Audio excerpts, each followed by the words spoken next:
The dust of FOB Phoenix settled on everything, a fine, tan powder that coated skin, clogged rifle actions, and flavored the recycled air inside the plywood and HESCO barrier structures. It was a temporary place clinging to the edge of a vast, indifferent desert, a place that measured time in tour lengths and supply drops. Into this world of hardened grit and weary cynicism walked Captain Eva Rostova. She carried a single duffel bag, her shoulders straight, her gaze level. She was not young, but not old either. Lines around her eyes spoke of long hours and little sleep, not age. Her uniform was crisp, the captain's bars on her collar gleaming under the harsh sun. The caduceus insignia of the medical corps a stark contrast to the infantry and armor patches worn by the soldiers who watched her pass. They saw a nurse, a woman, a REMF, sent from the comfort of a hospital in Germany or the States to a place where comfort was a liability. The whispers followed her from the landing pad to the small, cramped clinic she was assigned to. They were not malicious, not yet, just dismissive. "Another one for the clinic," a lance corporal muttered to his fire team leader. "Probably get her combat patch filling out paperwork." Sergeant Cole, a young, cocky combat medic with 2 tours already under his belt, watched her stow her gear in the tiny office that doubled as a supply closet. He saw her neatly arranging sterile gauze and 4 kits, her movements deliberate and economical. He saw weakness. Precision without pressure was just a hobby. "Ma'am," he said, leaning against the doorframe, arms crossed over his chest. His tone was a carefully calibrated blend of formal address and informal condescension. "Major Thorne said to let you know the coffee maker's in the break room. We take turns cleaning it. Your turn's Friday." Rostova didn't look up from her task. She placed a box of sutures on a metal shelf, its edge perfectly aligned with the one next to it. "Thank you, Sergeant. I'll keep that in mind." Her voice was low, calm, betraying no reaction. The lack of a rise from her only confirmed Cole's assessment. She was soft. This place would chew her up. He smirked and walked away, rejoining Staff Sergeant Rivas, a supply NCO whose default expression was a deep-seated scowl. "What's the word on the new captain?" Rivas asked, not bothering to lower his voice. "Paper pusher," Cole said with a shrug. "Probably here to make sure our Tylenol inventory is triple verified. Bet she hasn't seen a real trauma since nursing school." Rostova heard them. She heard everything. She heard the clank of their gear, the weary shuffle of their boots on the gravel, the strained humor that papered over their exhaustion and fear. She heard their dismissal of her. She finished organizing her small corner of the world, the metal shelves a bastion of order in the pervasive chaos. She did not correct them. She did not defend herself. She simply worked, her silence a canvas onto which they painted their own assumptions. The dust settled, and Captain Rostova became just another fixture of the base. A quiet, unassuming nurse who kept to herself and cleaned the coffee pot on Fridays. They thought they knew exactly who she was. Her official introduction to the base command was no warmer. Colonel Madsen was a man carved from granite and impatience. His tactical operations center, the nerve center of FOB Phoenix, was a cold, dark space humming with the low thrum of servers and lit by the glow of a dozen monitors displaying maps, drone feeds, and weather patterns. He had not requested a new nurse. He had requested another platoon of infantry and more javelin missiles. He got Captain Rostova. He stood before the main tactical display, a massive screen showing the winding wadis and barren plateaus of their area of operations. Major Thorne, the head of the clinic and a surgeon who believed his own hands were guided by a higher power, stood beside him. Thorne had already made his opinion of Rostova clear. "Colonel," Thorne said as she entered, her posture perfect, her salute crisp, "this is Captain Rostova." Madsen didn't turn around. His eyes remained fixed on the screen. "I read your file, Captain. Landstuhl, Walter Reed. Impressive posts. A lot of administrative experience." The word, administrative, was delivered like an insult. "This isn't Landstuhl. Out here, we don't have recovery wards and physical therapy. We have the golden hour. And most of the time, we don't even have that." "I'm aware of the operational environment, sir," Rostova replied, her voice steady. Madsen finally turned, his eyes sweeping over her, taking in the clean uniform, the lack of a combat patch on her right shoulder, the quiet professionalism that he mistook for fragility. Are you? Major Thorne tells me your field experience is limited. My file is accurate, sir, she said, offering no further explanation. Thorne cleared his throat, a self-important sound. What the colonel means, Captain, is that we run a very lean operation here. Every member of my team is a seasoned field medic. They can start a line in a moving vehicle in the dark under fire. They're as much soldier as they are medic. Your role here will be primarily post-op stabilization and assisting with routine sick call. We'll handle the traumas. It was a clear, unambiguous walling off. She was being told to stay in her lane, a lane they had painted to be as narrow and insignificant as possible.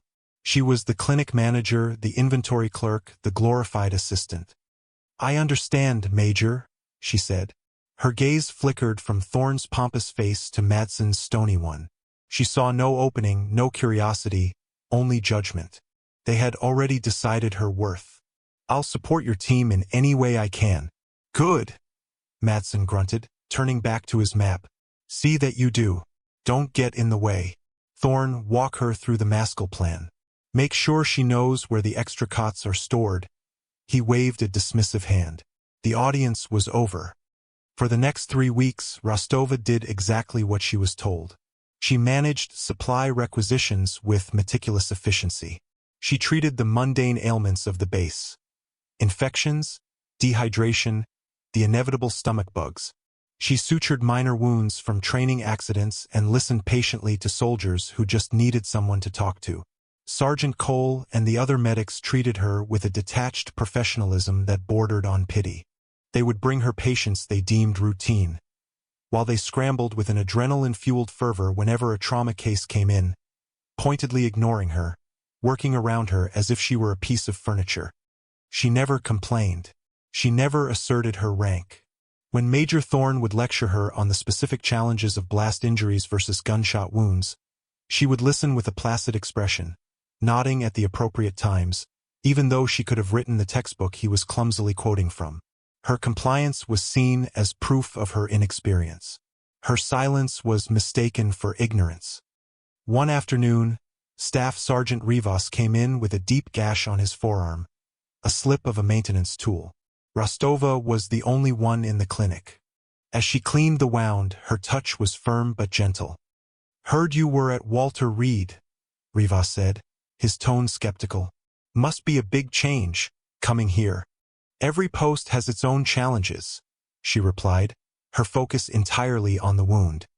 Yeah, well, the challenge here is not getting killed, he grunted.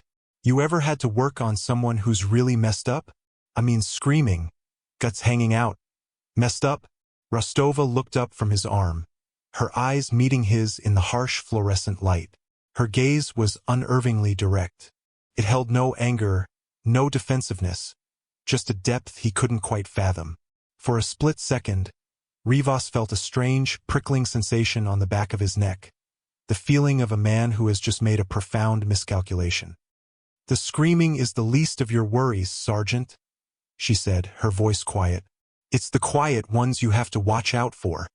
She went back to work, laying in a perfect, neat row of stitches. The conversation was over. Rivas watched her, a sliver of doubt creeping into his certainty. But it was just a sliver. When he left, he told Cole that the new captain was spooky, but he still wouldn't trust her to patch a bullet hole. The mockery had faded into a quiet, institutionalized dismissal. Captain Rostova was the base nurse, and that was all she would ever be. The crisis did not arrive with a bang. It came as a crackle of static, a garbled voice cutting through the mundane afternoon chatter in the TOC. Specialist Jenkins, a young comms analyst barely out of his teens, adjusted his headset, his brow furrowed in concentration. Viper 6, this is Phoenix Actual, say again your last. You're breaking up. The reply was a burst of noise, shredded by distance and the rising wind. Ambush, Wadi, heavy contact, multiple K. The signal died. Colonel Madsen was at Jenkins's side in an instant. Get them back. Now. Trying, sir. The atmospheric interference is getting worse. There's a Shamel rolling in from the west. On the main screen, the weather overlay updated. A vast, angry red bloom was expanding across the desert, swallowing the grid square where Viper 6, a reconnaissance platoon, was operating. The FOB's standard operating procedure was clear. In a Shamel, all aircraft were grounded. The sandstorm, a blinding, choking wall of dust, could strip paint from a fuselage and choke a turbine engine in minutes. Another burst of static, this time weaker. 2 down, critical tourniquets applied, need immediate evac. Then silence. The air in the TOC grew thick and cold. 2 critical casualties miles out with a monster storm bearing down and no way to get to them. They were outside the range for a ground-based quick reaction force to reach them in time. The golden hour was not just closing. It was slamming shut. Where are the medevacs? Madsen barked, his voice tight with controlled fury. Grounded at Kandahar, sir. The air liaison officer replied, his face pale. The whole sector is red light on air assets. Nothing's flying. The news spread from the TOC to the clinic like a virus. Major Thorne began pacing, barking orders at Cole and the other medics. Prep trauma bay 1 and 2. Get the Oneg blood out of the fridge. Someone get me a sit rep. Cole was a blur of motion, his earlier arrogance replaced by a frantic energy. He laid out chest tubes, tourniquets, and intubation kits, his hands moving with practice speed. But there was a tremor in them. This was different. This wasn't a single IED victim arriving in a controlled medevac. This was a black hole. No information, no transport, and a ticking clock. Rostova stood by the doorway watching. She wasn't moving. She was utterly still, her eyes fixed on the controlled chaos unfolding before her. Thorne, in his agitation, finally noticed her. Captain, for God's sake, do something, he snapped. Start prepping morphine drips. Label them. Make yourself useful. Rostova's gaze shifted to him. It was calm, analytical. How many casualties, Major? 2 critical, maybe more. We don't know. What's the mechanism of injury? How should I know? Just do what I told you, he yelled, his professional veneer cracking under the pressure. The other medics glanced over, their own anxiety reflected in their commander's panic. The foundation of their confidence was shaking. They were preparing a hospital for patients who had no way of getting there. The futility of the act was a heavy weight in the room. Rostova turned and walked out of the clinic. Thorne stared after her, aghast. Where are you going? I gave you an order, Captain. She didn't answer. She walked with a calm, deliberate purpose across the compound, the wind now whipping at her uniform, stinging her face with fine grains of sand. The sky was turning a sickly yellow-brown. Soldiers were scurrying for cover, securing loose equipment as the first powerful gusts of the Shamel began to howl through the base. She walked against the tide, a solitary figure moving toward the heart of the problem, the TOC. She entered the command center without knocking. The atmosphere inside was even more desperate than in the clinic. Madsen was on a satellite phone, his face a mask of frustration. I don't care what the protocol is, General. I have men bleeding out. No, I understand. Yes, sir, he slammed the phone down. Useless. They're sticking to the book while my men die. Specialist Jenkins was still trying to raise Viper 6, his voice strained. Any Viper element, this is Phoenix Actual, how copy? Over, only static answered. The others in the room, intelligence officers, operations NCOs, the air liaison, were staring at the screens, watching the storm icon consume the last known location of their men. They were watching them die on a map. They had run out of options. They had faltered. It was into this paralysis that Rostova spoke. Her voice was not loud, but it cut through the room's tension like a scalpel. Colonel Madsen. He whirled around, his eyes blazing with anger at the interruption. What the hell do you want, Captain? Can't you see we're in the middle of a... He stopped, silenced by the look on her face. It was not the face of the quiet, compliant nurse. The placid mask was gone. In its place was an intensity that was both chilling and commanding. It was the face of someone who had been in this exact kind of storm before. "Sir," she said, her tone crisp and formal, yet imbued with an authority that stunned the room into silence. What was Viper 6's last known grid? The operations sergeant, a master sergeant with 3 decades of service, blinked. Grid 42 Sierra Echo Papa 714998. Rostova strode to the tactical map, her eyes scanning the terrain features. In the Wadi al-Khamsin, there's a box canyon 3 clicks east of that position. The rock formations create a Venturi effect. The wind speed there will be 50% higher than the surrounding area, but it also scours the air. Visibility at ground level might be less than 5 meters, but directly above the canyon rim there's a sheer layer. A pocket of relatively clear air, maybe 50 feet thick. It won't last long, but it's there. Madsen stared at her. "How in the hell do you know that?" "I've seen it before," she said, her voice flat, offering no more. She turned to the frantic comms specialist. "Jenkins, what's the burst transmission frequency for Task Force 160? Jenkins looked utterly bewildered. "Ma'am, that's a SOCOM-restricted channel. I'm not authorized." "The authorization code is Nightingale, Alpha 7-0 Echo," Rostova said, the words flowing from her as if she'd recited them yesterday. "Set your system for a 12-second encrypted data burst." The message is as follows. She didn't even pause to think. "Phoenix, Maskell, Grid 42 SEP 735001. That's the mouth of the canyon. 2 critical GSW possible pneumothorax. Requesting immediate casevac. Asset must be dust-off plus capable. Storm ingress from west. LZ viability window is 20 minutes max authentication. Bellwether." The room was utterly silent, save for the howl of the wind outside. The master sergeant's jaw was slack. The air liaison officer was pale. Colonel Madsen looked as if he'd been struck by lightning. The terms she used, dust-off plus, bellwether, the specific call sign structure, were not from any standard army manual. It was the lexicon of a world far beyond the conventional military, the quiet language of special operations. Jenkins, shaken out of his stupor by the sheer force of her command, began typing furiously. His fingers flew across the keyboard, entering the codes she'd given him. A green light blinked on his console. Access granted. The encrypted channel was open. He typed the message exactly as she dictated it.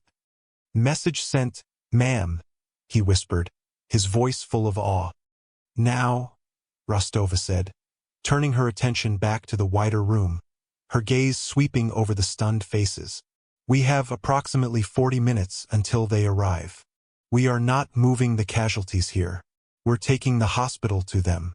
Major Thorne, who had followed her to the TOC and had been standing frozen in the doorway, jumped. "Captain, you will assemble a forward surgical team. Now, I need your best medic, 2 liters of Oneg whole blood from the fridge, 4 chest tubes, a fast scanner, and an intraosseous drill. We are taking that equipment and we are getting on that helicopter." "Get on what helicopter?" Thorne stammered. "Nothing is flying." "Something is flying," Rostova said, her voice dropping, carrying a certainty that was absolute. "They're coming. Now move." She didn't wait for a reply.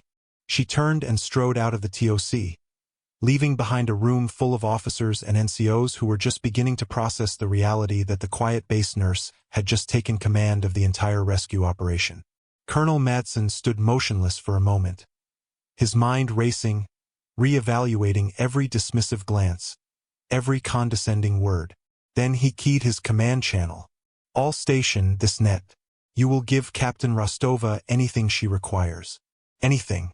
"Acknowledge." A chorus of affirmatives crackled back.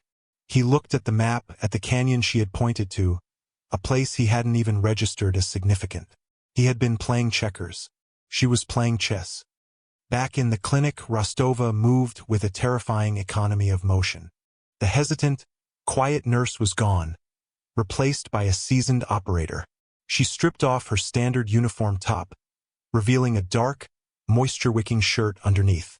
She pulled a lightweight plate carrier from her duffel bag, a piece of personal gear no one had ever seen, and strapped it on. It was worn, scuffed, molded to her body from years of use. "Cole!" she barked. The young medic, who had been watching her with wide, disbelieving eyes, snapped to attention. "You're with me. Pack the aid bag. Forget the morphine. I need ketamine, TXA, combat gauze, and pressure bags. I want 4 units of plasma and 4 of packed red cells in a golden hour box. Now!" Cole, for the first time in his life, didn't have a smart remark. He just said, "Yes, ma'am," and scrambled to obey. Her orders were not just suggestions. They were precise, advanced, and they painted a picture of the kind of medicine he had only read about in special operations manuals. TXA to control bleeding, whole blood instead of just saline, ketamine for its dissociative and analgesic properties without depressing respiration. This was not standard field medicine. This was the sharp end of the spear. Staff Sergeant Rivas appeared at the clinic door, his usual scowl replaced by a look of profound confusion. "Ma'am, Colonel Madsen sent me. Said you needed things." "Rivas," Rostova said, not looking up from the portable vital signs monitor she was calibrating. "I need the landing zone cleared. The one on the north side of the base, the auxiliary pad. I want it marked with 4 IR strobes, set to pattern Charlie. Get it done 5 minutes ago." "IR strobes, ma'am. Nothing can see in this storm." She finally looked at him, her eyes locking onto his. "They can." Rivas just nodded, a slow, dawning understanding on his face. He turned and ran, shouting for his men. The Shamel hit the FOB with its full fury. The world outside the clinic windows dissolved into a churning, opaque brown maelstrom. The lights flickered as the generators struggled against the strain. Inside, Rostova, Cole, and a now subservient Major Thorne worked in a bubble of focused intensity. They assembled the medical kits, each pouch, each instrument laid out for immediate access. Rostova checked every piece of equipment herself, her hands sure and steady. She wasn't panicking. She wasn't even rushing. She was preparing. It was a ritual, a practiced liturgy of survival. 25 minutes after her transmission, a new sound began to slice through the roar of the wind. It wasn't the heavy, thumping beat of a standard Black Hawk or the whine of a Chinook. It was a deeper, more menacing sound, a guttural, rhythmic chopping that seemed to vibrate in the bones.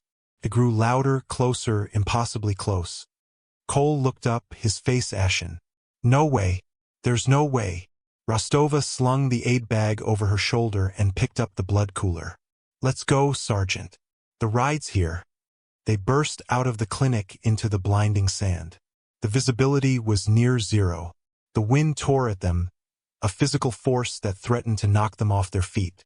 They followed the sound, Rivas's men guiding them with flashlights toward the north pad. And then they saw it. Descending out of the brown chaos like a vengeful god was an H-64 Apache. But it wasn't a standard army gunship. It was painted flat, non-reflective black. There were no markings, no serial numbers. Extra antennae bristled from its fuselage, and strange pods hung from its stub wings where missiles would normally be. This was a 160th SOAR bird, a Night Stalker helicopter, a machine purpose-built to fly in conditions that grounded everything else. The Apache didn't so much land as stab itself into the ground, its rotors churning a vortex in the sandstorm. The pilot, wearing a helmet with a complex optical array, held it steady against the gale-force winds with an almost casual skill. The front canopy opened. The pilot, a chief warrant officer with a grizzled mustache and eyes that had seen everything, raised his visor. He ignored Colonel Madsen and the coterie of command staff who had gathered in disbelief. His eyes scanned the small group struggling toward him. He keyed his intercom, his voice cutting through the external speakers, easily audible over the rotors and the storm. "Phoenix Actual, this is Archangel 1. I'm looking for Nightingale." The name hung in the air, a mystery to everyone except one person. Cole and Thorne looked at Rostova, their faces a mixture of shock and dawning comprehension. Colonel Madsen took a half-step forward, his mouth open, but no words came out. Rostova strode forward, leaning into the wind and rotor wash. She stopped just below the cockpit, her face illuminated by the green glow of the instrument panel. She didn't shout. She didn't have to. "Ghost, you're late," she said, her voice calm. "I said 20 minutes. The pilot, CW4 Miller, known only as Ghost to the units he supported, broke into a wide grin. "Traffic was hell, Nightingale. You know how it is." His grin faded. "What's the situation?" "Too critical, maybe more. Let's go for a ride." "You got it." He looked past her at Cole, who was struggling with the heavy medical pack. "Get your people on board. The side benches. Strap in tight. It's gonna be a bumpy 1 inch. The Apache was a gunship, not a transport. But the Night Stalkers had modified this one, replacing the side ammunition bays with small, fold-down benches for exfiltration. It was a cramped, brutal way to fly, but it worked. As Rostova helped a wide-eyed Cole into the bay, Madsen finally found his voice. He grabbed her arm. "Captain, Rostova, what is this?" She paused and looked at the colonel. For the first time, she let him see past the nurse's uniform. He saw the authority she had hidden, the experience she had never mentioned. He saw the shadow of a different life, a harder life, in her eyes. "It's a case-vac, Colonel," she said simply. "I need to go to work." She pulled her arm free, climbed into the small space, and pulled the harness tight. Ghost gave her a thumbs up. The canopy closed. The rotor pitch changed to a deafening scream, and with a lurch that threw the occupants against their straps, the black Apache lifted into the brown hell of the Shamal and vanished. Colonel Madsen stood on the empty landing pad, the sand blasting his face, staring into the storm where the helicopter had disappeared. The name echoed in his mind. Nightingale. It wasn't a name.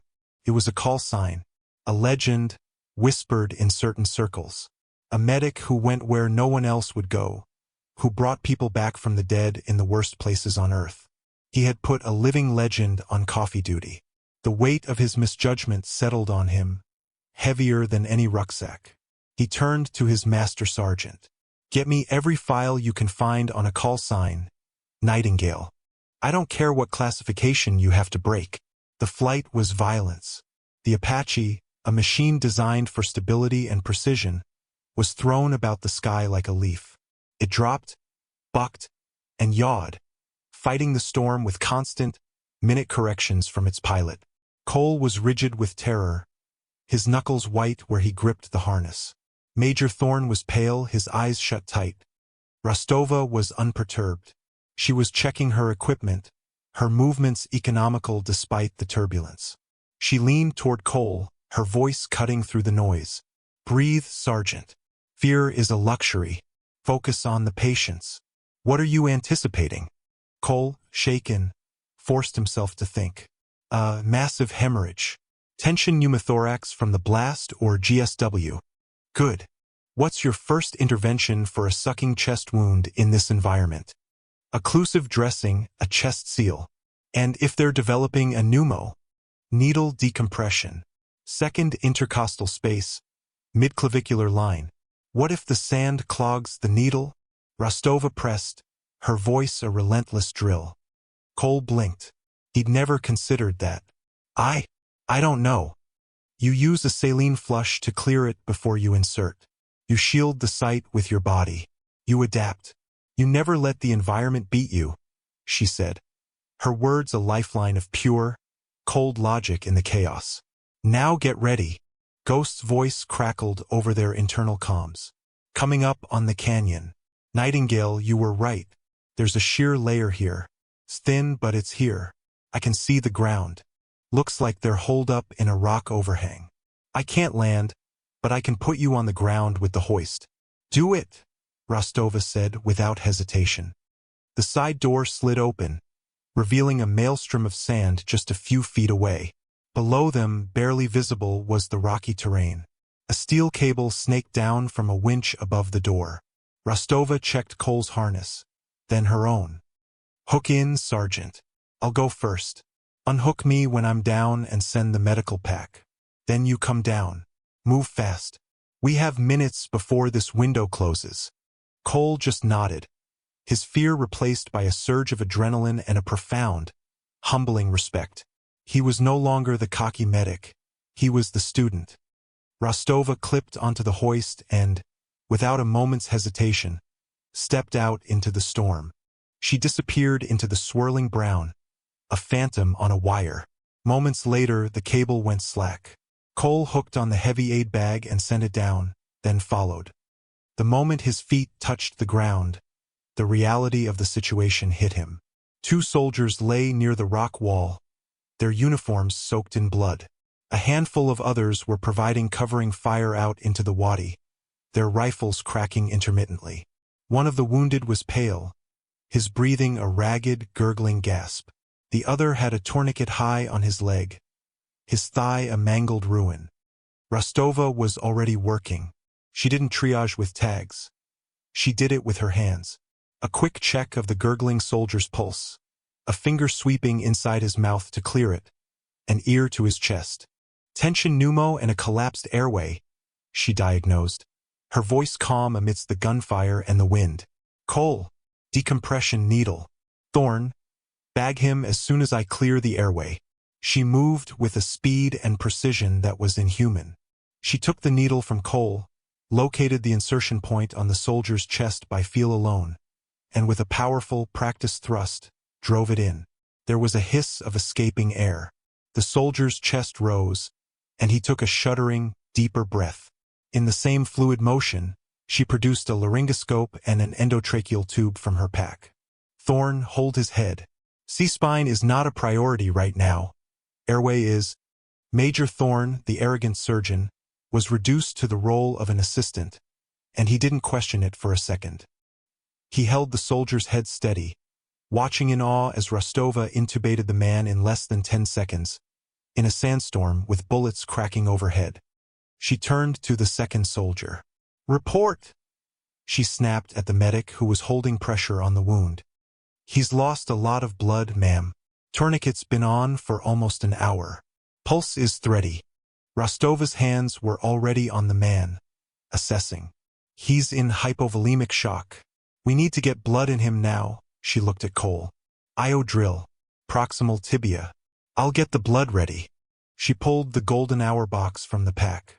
It contained bags of O-negative whole blood, the universal donor.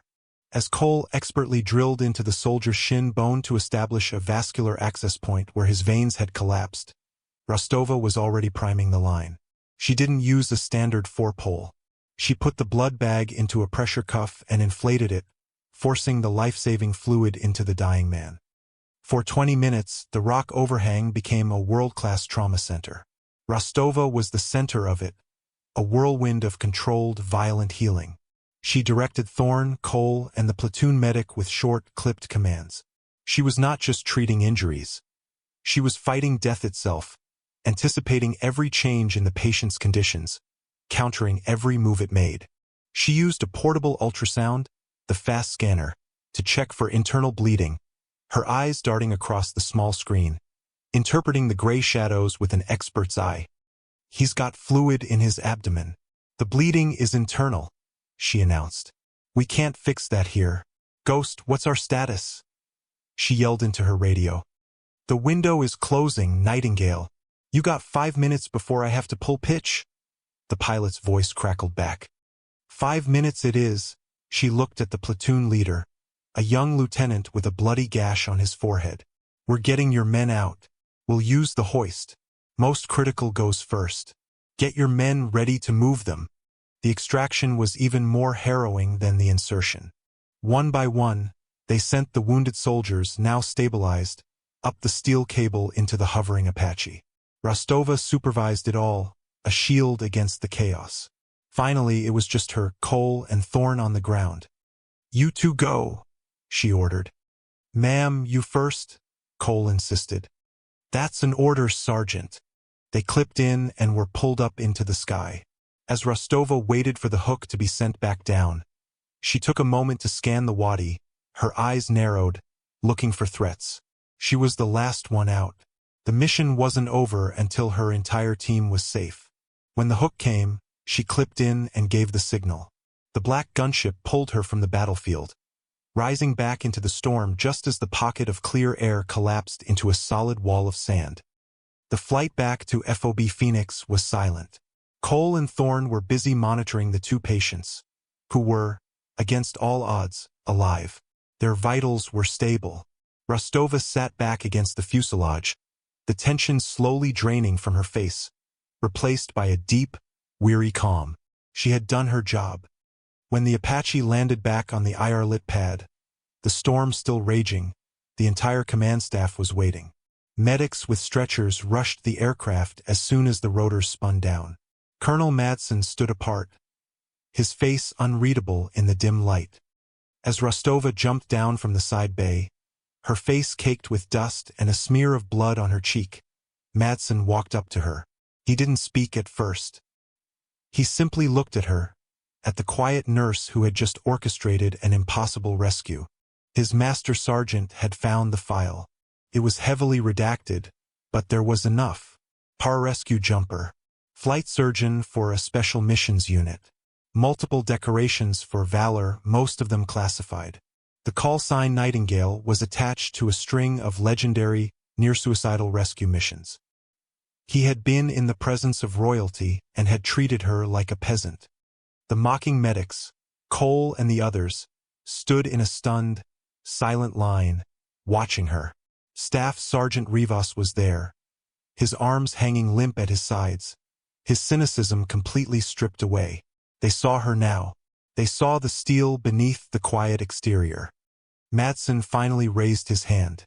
It was not a casual gesture. It was a slow, formal, perfect salute.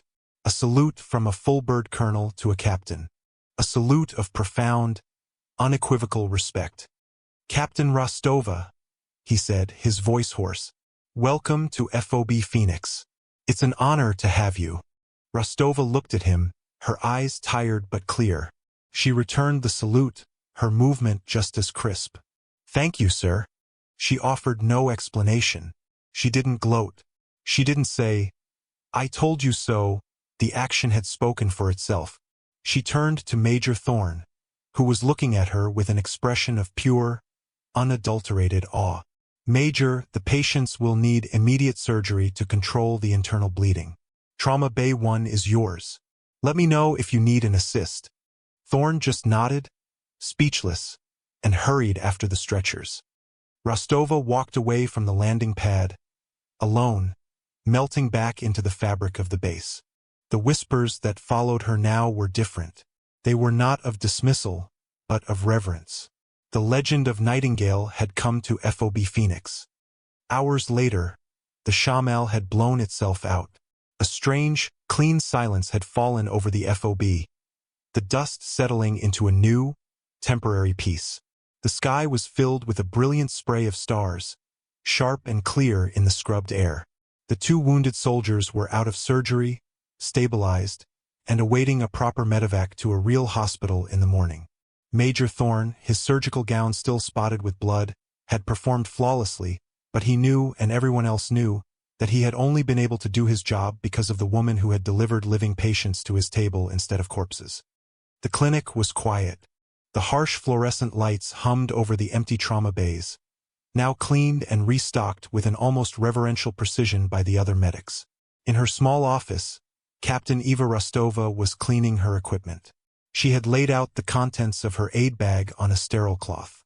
The laryngoscope, the IO drill, the blood-stained shears. She wiped each instrument down with an alcohol swab, her movements methodical, rhythmic, a form of meditation. There was a soft knock on her doorframe. She looked up. It was Sergeant Cole. He stood there for a moment, shifting his weight, unable to meet her eyes. In his hands, he held a steaming ceramic mug. He held it out to her. "Coffee, ma'am," he said, his voice quiet, almost a whisper. I made a fresh pot." Rostova looked at the mug, then back at his face. He finally met her gaze, and in his eyes, she saw the end of the mockery. It had been replaced by a deep, unwavering respect that he didn't have the words to express. She took the mug, her fingers brushing his. "Thank you, Sergeant," she said, her voice gentle. Cole just nodded, then turned and walked away, leaving her in the quiet solitude of her office. Rostova took a sip of the coffee. It was hot, strong. She looked at the instruments laid out before her, tools of a trade she had tried to leave behind but could never escape. She was a healer. It was who she was, whether she was signing supply forms in a quiet clinic or being lowered from a black helicopter into a storm of bullets and sand. The place didn't matter. The name on her uniform didn't matter. The respect of others was not something she sought, but she accepted it when it was earned. The work was all that mattered. She finished her coffee, picked up the laryngoscope, and continued her quiet, solitary ritual under the humming lights, a guardian watching over the sleeping base. The sun would be up soon. Friday was her day to clean the coffee pot, and she would.